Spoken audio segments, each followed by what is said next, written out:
เขาเฮ็ดจังมือก็เฉพาะผ่านี่เด้อเฉพาะผ่าตัวนี้ในห้องนี่ได้บ่มือ2มื้อ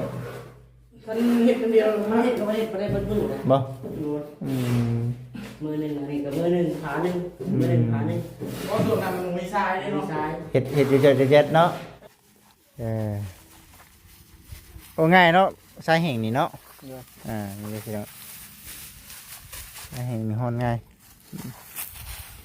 เดี๋ยวสู้ๆไปก่อนเนาะมาเล่นก็ถึงได้อีกเด้นี่ 6 ตัวเนาะ พวกตัว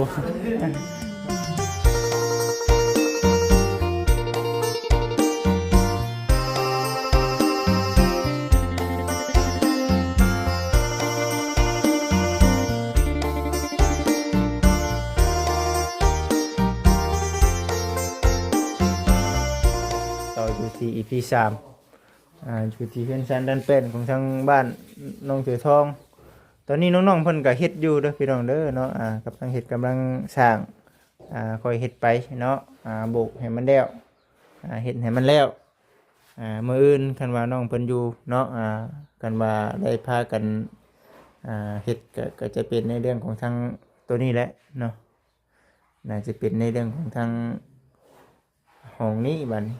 ห้องนี้ก็สมมุติว่าปูน2 สอบ2 4 6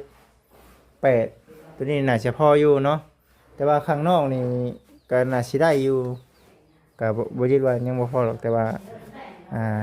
พังไปเนาะเฮ็ดไปนำกันอยู่ในส่วนของทางบ้านน้องๆเพิ่นเนาะ FC เอ้ยเอากับทักทายสบายดี FC ทุกท่านเนาะต่ออยู่ที่ EP 3อยู่ดีมีแฮงเด้อพี่น้อง FC เข้ามาเบิ่งมาชมขอขอบคุณขอบคุณผมมุกขอบใจ FC หลายๆขอบคุณขอบคุณ FC หลายๆที่คอยให้กำลังใจมาตลอดเราจะเรียนกับชีพยายามเนาะอัปเดตให้กับพ่อแม่พี่น้อง FC ได้เบิ่งได้ชมวันนี้ทางวิจิเด่นกับชีมาเว่าในเรื่องของทางบ้านนี่แหละเนาะถามว่ามันหลายบ่พี่น้อง FC บ่คิดว่าป้าตัวสุดยอดเนาะหลายพี่น้องเลยหลายพอสมควรเนาะเพื่อสิได้ซำนี้บ่ธรรมดาเด้อพี่น้องเด้อเนาะเพื่อสิได้ซำนี้ก็ขึ้นมุงนี่ก็บ่แม่นง่ายถือว่าเบิดเนาะเบิดหลายแล้วก็ต่อไปนี่ก็คือว่าแหละพี่น้องเอ้ยกับ FC เพิ่นก็ดีใจนํอยู่ตะกี้ก็มีแต่อันน่ะเสาเนาะแต่ว่ายอมรับน้ำจิตน้ำใจของทางแม่เนาะแม่แล้วก็โอ้ยตั้งแต่บ่จิตเนาะได้รับหน้าที่เป็นสะพานบุญให้กับทั้งแม่เนาะแม่เพิ่นก็ฝากมาได้เด้อชื่อนั่นชื่อนี่มาให้ทั้งน้องๆเพิ่นบ้านสองดังเพิ่นสองดังเนาะถือว่าแม่เราก็รวยจิตใจเด้อพี่น้องเด้อเนาะน้ำใจของเพิ่นน่ะจังว่ามหาศาลเนาะพี่น้อง FC รุ่นเรือนะว่าแล้วก็ด้วยรุ่นเรือในเรื่องน้ำจิตน้ำใจทั้งพ่อแม่เพิ่นเด้อเนาะก็ได้ว่าจักสีเว้าในใดผู้บ่จิตขนาดบ่จิตเองเนาะเห็นน้องๆเพิ่นได้บ่จิตเองยังดีใจเนาะดีใจนำน้องเพิ่นที่ว่าแม่เพิ่นช่วยเนาะน้องเพิ่นก็บ่แตกต่างกับบ่จิตหรอกเพราะว่านึงมาคันในเรื่องคำว่าหาเองเนาะหาเองมันก็สิได้อยู่พี่น้องเอ้ยแต่ว่าได้เทื่อละอย่างได้เทื่อในนิดเฮาเสียมาเทื่อ10 ล้านไปชื่อหันชื่อนี่เป็นประเภทพวกปูน10 ศอก100 กระสอบแบบนี้นะมันสิบ่เป็นไปบ่ได้เนาะ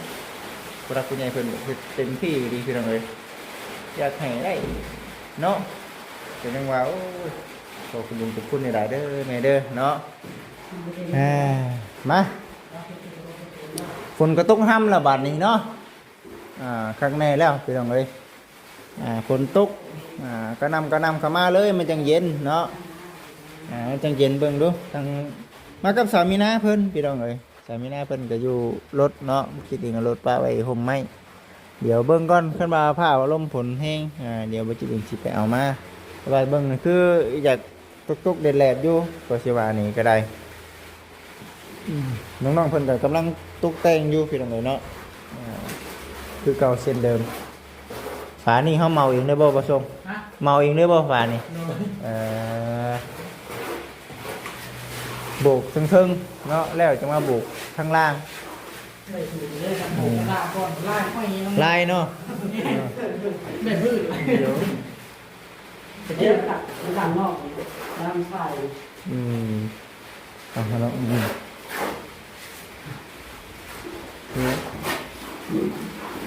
งามเนาะก็งามเฉยเลยพี่น้องเอ้ยสวยงามสวยงามนี่แหละนี่น้ำคิดน้ำใจของทั้งแม่เพิ่นพี่น้องเอ้ยให้ได้อยากให้มีเดี๋ยวดีใจน้ำดีใจน้ำคุณ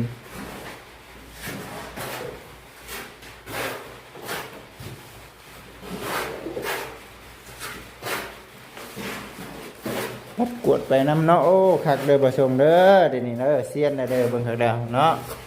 เซียนแล้วนี่เขาบุกน้ำจากหมั่งไปน้ำได้อันนี้เนาะ แม่ อ จะได้เอาลังไปเป็นเล อื ย ม เฮ้ เป็นเลยดิ เป็นเลยเอาลัง เออแต่ว่าวิชายังบ่เฮียนบ่ได้เบิดแล้วว่าวิชานี่ยังเนาะมันสระเบิดแล้วบ่เฮียนเบิดแล้วบ่อ่า ทุกคู่เลย ยังบอกปานใดยังติดประตู โยที่บานประตูนี่ยังบ่ปานใดเนาะ ยังบ่เคยติด อ๋อนอกจากนั้น เคยได้เบิ่ง เคยแต่เบิ่งซิ นิดหน่อย โอ้ ยังบ่เคยเบิ่งเคย สำคัญนี้ตัวนี้พี่น้องเอ้ยเนาะบางเทื่อบางทีรับงานมาเองได้ซะบัดนี้เนาะสิให้ไผไปติดให้บัดนี้พ่อก็อยู่ทางนึงแหละเว้าประชังเว้าเพื่อในอนาคตว่าทั้งถ้าพ่อเป็นประเทศเวียกบ่ได้เนาะเฒ่าแก่ชราไปได้นี่ลูกเต้าได้บัดนี้หาเลี้ยงพ่อเลี้ยงแม่ทำงานเองแล้วพี่น้องเอ้ยเฮียนได้เนาะแต่ว่าคือสิได้อยู่หรอกเนาะใครกูตั้งบ่แก้วอยู่บ่จักบ่แก้วว่ายากอยู่เด้เนาะก็ยังเฮ็ดได้เด้ดิน้องถือทองนี่ถือว่าเป็นจังไดล่ะซ้ำอ้ายแล้วยังบ่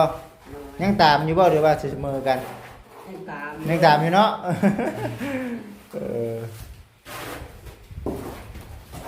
เดี๋ยวเนาะกล้าได้นะกล้าได้ก็ลองนะก็มันเป็นมันเนาะเนาะลองไปเรื่อยๆว่าซั่นพี่น้อง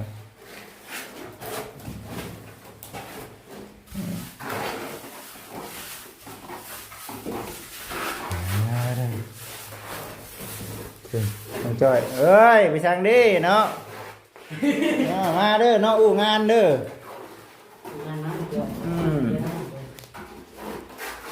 ผักเทียมยาวเกินแล้ว พักเที่ยงน้ำเลยเวลาได้เนาะ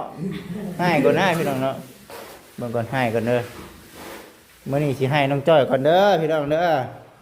พอดีได้อันน่ะประเด็นแน่หั่นนะ มาสวยตั้งเงินเดือนได้เนาะว่าสิได้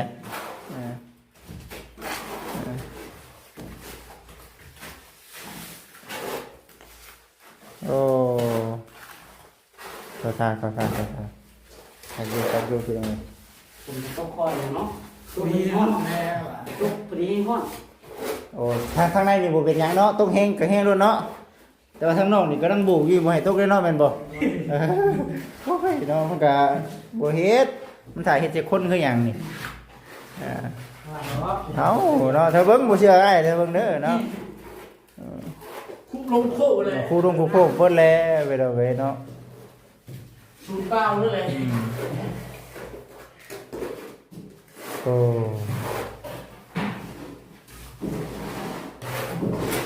กำลังบุ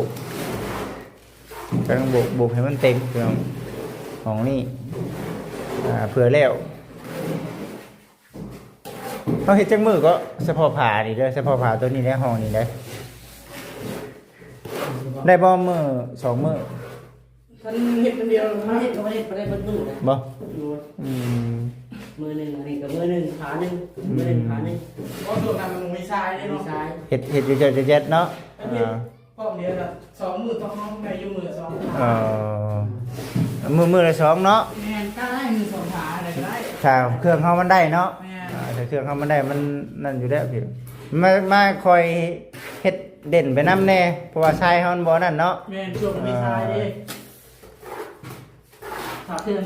เฮามีน่ะได้อยู่รอบ2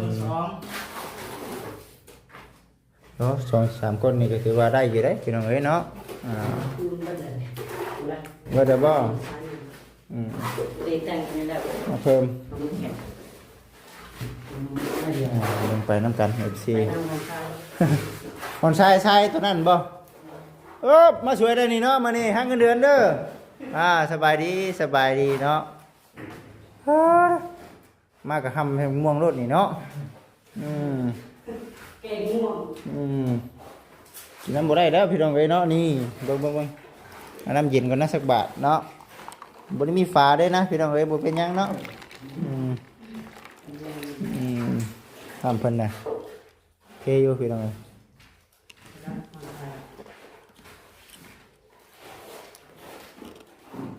คนชายนำน้องถือทองกินมะม่วงเนาะคือผู้ชมแท้นี่ยามห่อนกินมะม่วงระวังเนาะยามลงท้องคือว่าเด้อพี่น้องอะไรคือกันเนาะลงไปพี่น้องเอ้ยคุณเด้เพื่อนน้องๆเพิ่น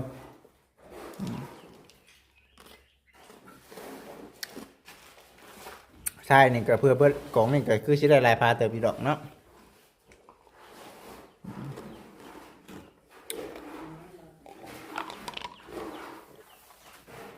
ฮัลโหลที่น้ำเย็นนี่พี่น้องเพื่อน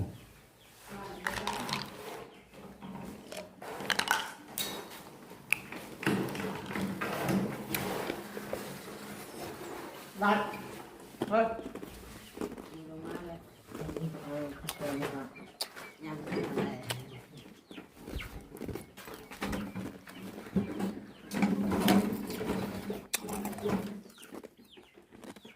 ควรได้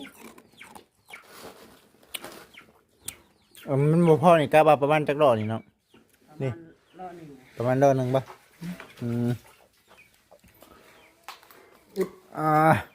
มันใช้โฟมบ่ก็คือกันอ่ะเราจะอะไรก็ได้ประมาณรอบหนึ่ง พวกปะตาของเตะบ่ อยู่ไสอันนี้เด้เห็น ห้อยได้ มันเป็นได มันจะห้อยห้อยหลอกนึงบ่ห้อยหลอกเลยก็มีห้อยอยู่กับเพื่อนบ่ เอาตัวมันแห้งบ่โอ้ก็มันก็ไปเอานั่นก่อนก็ได้เอาแล้วก็จื้อเอาล่อหนึงเฮาก็ฮ้อนคืนนะเฮาก็เนาะบัดนี้ บ่เรียงบอกครับอ้าว เอาได้อยู่บ่เอาสุดแล้วแต่น้องบ่เป็นหยังดอกน้องแฮงดีแล้วน้องถือทองเอ้ยเนาะ พวกเราโลดนี่เนาะแบ่งปันพี่น้องเอ้ยเนาะเจ้าบ่พอมาเอาน้ำข่อยบ่พอไปเอาน้ำเจ้าแบบนี้นะพี่น้องเอ้ยหักแพงแบ่งปันเนาะดำเนาะดำไหลมันเปียกเนาะมันเปียกแต่เฮาฮ้อนมันกระเทินเนาะแม่นบ่มันกระเทินเด้อพี่น้องเด้อมันกระเทินมาซั่น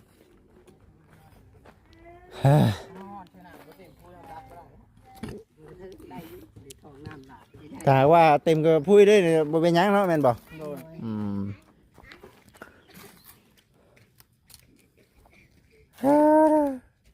ไก่หอนยำให้ยำหน้ากันเข้ามาได้FC เอ้ยเนาะไก่จะหอนยำผ้ายำผลเข้ามาแล้วมื้อนี้วันนี้ก็โอ้ยบรรยากาศก็เปลี่ยนแปลงไปแล้วนะเนาะวิทย์บุญบั้งไฟวิทย์บุญสงกรานต์นี่มันสิคือยำให้ยำหน้าโลดยำให้ยำหน้าไปแล้วพี่น้องเอ้ยเนาะหาเงินหาคำยังบ่ได้เป็นกอบเป็นกำพี่น้องเอ้ยเนาะหอดยำหน้าแล้วยังบ่ทันเข้าทงครับนะคือทางง่ายนี่เนาะไปค่าบัญชีเลย โอนผ่อนรถพี่น้องเอ้ยโอ้ง่ายเนาะสายแห่งนี่เนาะนี่พี่น้องสายแห่งนี่ฮอนง่าย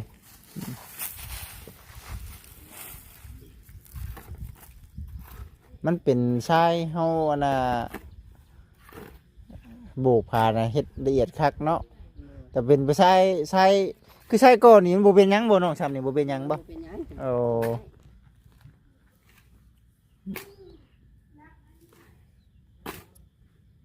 เบิ่งไป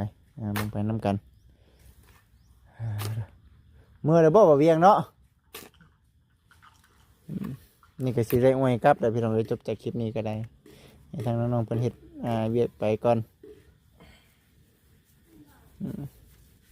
ต้องใส่2คนแล้วนี่เนาะ โดย เอา เพราะว่าใส่น้ำเนี่ยก็พูดกับผู้เดียว แม่นบ่ โดยมันสิเบากว่าตัวนี้ น้ำนั่นก็พูดนะคนเดียวก็ได้เนาะ โดยมันเบา แต่ว่าคนย่อขึ้นมันต้องมีคู่คือกันนะไป โดย อ่า มันต้องได้ย่อให้คือกัน แม่น ปุ่มลงน้ำแต่ห้องผู้เดียว โอ้ละเอียดอ่อยดีเลยพี่น้องเอ้ยทรายแห่เพิ่นนะบ่มีหยังเลยนะละเอียดคักละเอียดแน่ดิคุณ ชายนี่แห้งค่ะ ทรายแห้งเนาะ โดย น้องจ้อยเบิดระบบบัดนี้เว้าความเป็นจริงเนาะเบิดบนบุกบนเฮ็ดได้เนาะเบิดแล้วพี่น้องเอ้ย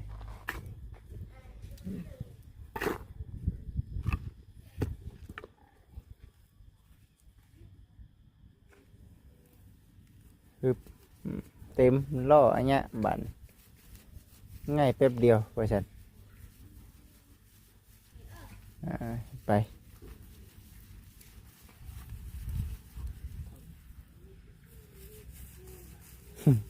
เอาเปล่านักเติมเรื่องนี้นี่ก็ได้ทรายจุ่มได้พี่น้องเอ้ยเนาะทรายนี่ เอาเด้อเดี๋ยวจะเอามาแปลนให้ก่อน พูดไปน้องจ้อยไปเนาะอย่าให้ร่มเด้อเนาะเคยพลาดอยู่บ่นี่บ่เคยพลาดเนาะพลาดแบบนี้ได้นี่บืนเลยกล้าว่าสิได้อยู่บ่นี่ ก่อนแล้วว่า เคยอยู่บ่ฉันปึ๊บไปว่าสิพลาดนะเนาะฮะเรื่องพอดีรอหนึ่งเลย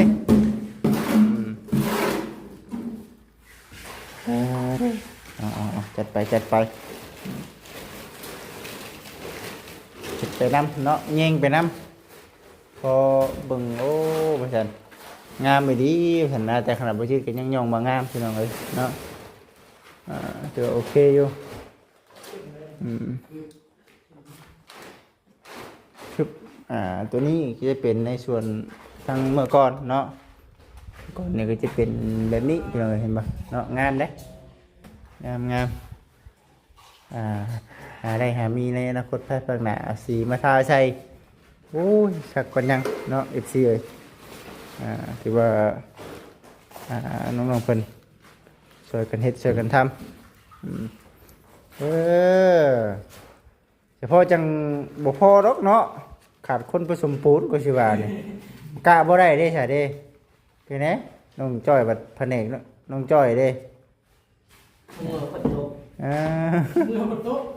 เออ กระดาษเชียดฉีดหน้า เนาะเฮ็ดเวียกพักผ่อนเลยเวลาและอันนี้ได้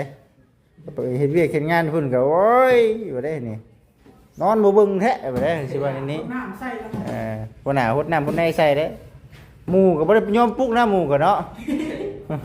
มาผู้เดียวเลยพักเที่ยงพี่น้องเอ้ยพักเที่ยงมันนอนเพลินเลยเนาะ เมื่อยนอนเลยนอนเดี๋ยวกูยังมันลุกไปเลยนะ นอนกลางวันนี่ขี้งอลูกบ่แห้งนอนกลางคืนโอ้ว่าเลยพี่น้องตื่นเช้ามาโอ้ยว่าฉันปวดเลยปวดกระตุนกระโตแล้วพี่น้องเซียนผสมปูนแล้วนี่พี่น้องเอ้ยเห็นบ่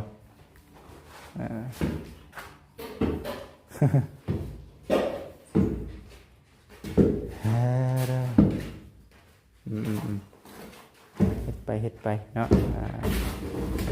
เบิ่งกันไปพี่น้องเอ้ย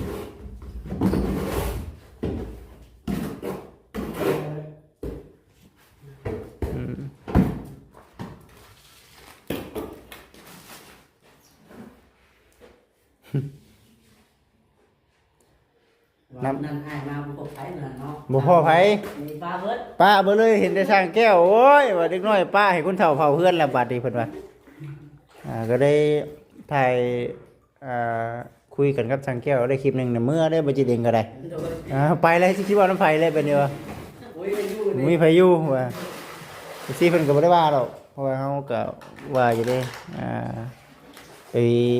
กินรับซีนเฮือนบ่ส่งว่าซั่นเนาะอ่า มันจะไปเบิ่งเรือนเบิ่งซ้ำเลย เห็นอยู่เนาะไอ้เข้าไปเบิ่งอยู่ตาโตว่าเนาะสุดยอดเฮือนบ่ส่งก็ได้ ดอกไหมแป้นปู ดอกนะเป็ดอืม มันดอกก็มี ชื่อแน่บ่ส่งเด้งนะชื่อแน่เด้งนั่นเพราะสิได้เงินได้คำ เดือดถึง อ่า มันแนะนำกันแนะนำชื่อเด้งติ โดนแล้วเนาะ ว่าหยอกเนาะเก็บเงินเก็บคำมาได้บ่ส่งเลยเนาะ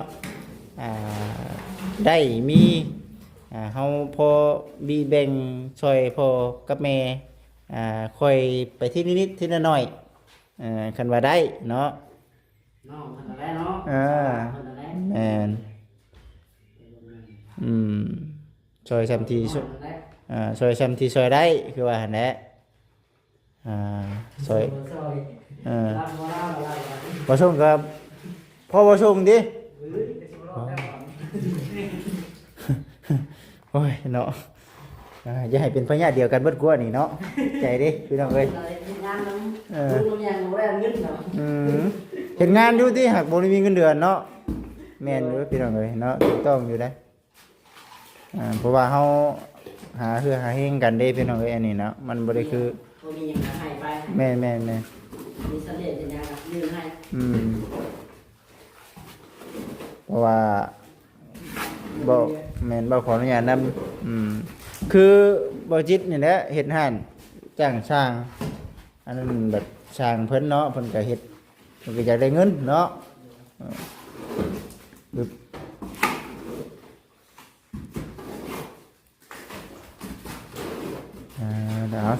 สู้ๆไปก่อนเนาะมาเล่นก็ถึงเลขได้นี่พวกตัว ลงอ่ะ เอ้ยชื่อเพิ่น5,000เด้อป้อง5,000เด้อพวกตัวนะกระโดดเรียกจับนะเด็ด ไปเสร็จแล้วพี่น้องเอ้ยเนาะเงินค้ำกำแก้วนี่คือว่าหายากแท้นะจะข้ออยู่แบบปิดเอาคือแบบใหม่เนาะบ่ชมน่ะคือว่าตั้งแต่จำความได้ตั้งแต่ว่าหาเงินหาค้ำเป็นนะคือว่าหาตลอดอยู่จักไปอยู่ไสแม่นคันบ่หามันแห้งกระเตกเด้อบาดนี่ได้เป็นหยังเนาะแกล้งเนาะ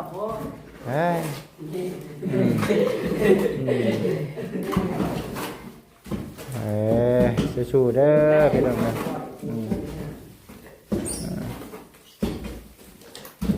สู้คือเฮาว่าแน่แหละที่เพิ่นก็เข้าใจดอกเงินค้ำกำแก้วเนาะบ่มีไผดอกพี่น้องเอ้ยที่ว่าสิหาสบายเนาะหายากคือกันเบิดทุกคนเนาะแลกด้วยเฮือแลกด้วยแฮงผู้รักผู้ใหญ่เพิ่นก็คือกันเนาะส่วนเพิ่นสิฝากเงินฝากคำมาให้นี่ก็เงินคำกำแก้วเพิ่นก็หามาก็แม่นสู้คือกันกับเฮานี่แหละสู้คือกันกับเฮาแหละเพิ่นก็คอยเก็บคอยออมไปแบ่งปันน้ำจิตน้ำใจให้พี่น้องเอ้ยเพิ่นก็ได้คือทางเฮาผู้ว่าเงินคำกำแก้วมันหายากนี่ก็บื้นเนาะบื้นสู้ต่อไปพี่น้องเอ้ยใครกลัวเขาอยู่ล่ามันแห้งสีนานคำเนาะมีใครแน่เนาะเห็ดหยังก็นำกับบทันคือว่าไว้เท่ๆว่าฉัน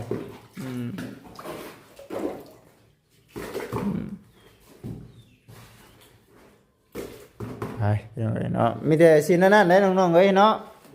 เดี๋ยวสิได้อ้อยกับเตาก่อนได้บาทนี่ก็ได้หักประกันมานี่แล้วแล้วเนาะห้องนั้นเด้อพี่น้องเด้อเนาะพังเบิ่งมื้อครับเป็นจังไดบ่ประสร้างในเทื่อที่อ้ายก็บ่ได้มาในเทื่อที่อ้ายก็มาเป็นหยังดอกในเทื่อที่บ่ประสร้างได้เนาะคนบ่พอไปเฮ็ดเวียกซอยแน่เนาะทางบ้านพี่น้องก็ได้เอาบ่ไปดวงหน้าบ่ได้พี่น้องเอ้ยคนอื่นคนไกลยังว่าใครเนาะนี่เป็นพี่น้องอย่าเดินลงขึ้นไปเบอร์ยังไม่ได้เห็นเรียกนั่นแหละจังว่าใกล้ๆก็ได้ใกล้ๆเลยมันบ่นั่นน่ะน้องขึ้นน้อยเดียว นั่นได้จังหวะเฮาบ่รับปากว่าสิเฮ็ดได้บ่แต่กล้าว่าบ้านได้มื้อซะน้อง ประมาณนั้น คันว่าเฮ็ดเพราะว่ามื้อนี่บ่แม่นมื้อฮื้อบ่ โดยมือ มื้อฮื้อนี่แฮงสิบ่ได้หยังเลยแหละเนาะ ได้กินโดยกัน เพราะว่าเวียกเด้ใช่พี่น้องเอ้ยเอาคือสิประมาณนี้พี่น้อง FC เดี๋ยวมื้อหน้ามื้อในบ่จิตเองมาอัปเดตให้กับผมพี่น้อง FC ได้เบิ่งชมใหม่เด้อเดี๋ยวสิเดินทางไปต่อก่อนเนาะ FC ทุกท่านผิดพลาดประการใดก็บ่จิตเองก็กราบขอโทษขออภัยนำหลายๆเด้อเนาะอัปเดตน้องๆเพิ่นเฮ็ดเวียกเฮ็ดงานคือเก่าเนาะห้องนั้นน่ะแล้วมื้อต่อไปน่าจะเป็นห้องนี้จบจากห้องนี้แล้วเดี๋ยวสิบุกข้างนอกอันนี้ก็ได้เป็นจังไดเป็นแบบใดเนาะก็สิคอยอัปเดตให้กับ FC ได้เบิ่งได้ชมเด้อพี่น้องเด้อเนาะ เอาโอเคพ่อแม่พี่น้องเอ้ยเนาะอยู่ดีไม่แห้งพร้อมทั้งผู้รักผู้ใหญ่พร้อมทั้งแม่แล้วก็ครอบครัว FC นำเด้อเนาะสบายดีโอเคพี่น้องเอ้ย